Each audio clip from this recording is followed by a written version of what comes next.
என்ன கேக்குது?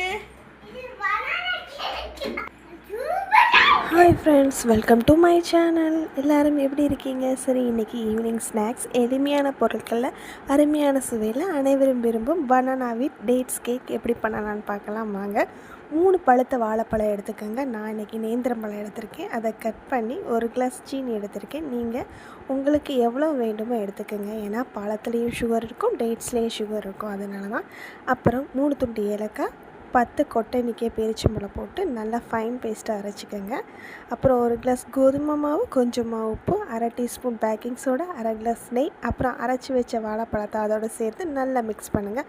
அப்புறம் வேறொரு பாத்திரத்தில் நெய் தடவி மிக்ஸ் பண்ண அதில் ஊற்றணும். அப்புறம் ஒரு இட்லி பாத்திரத்தில் தண்ணி ஊற்றி மூடி போட்டு லோ ஃப்ளேமில் 45 நிமிஷம் வேக வச்சிங்கன்னா 10 நிமிஷத்தில் சூடு ஆறின ஒன்று சாப்பிட்டு பாருங்கள். சூப்பரான சுவையான கேக் ரெடியாக இருக்கும். ட்ரை பண்ணி எப்படி இருக்குன்னு கமெண்ட் பண்ணுங்கள். பாய்.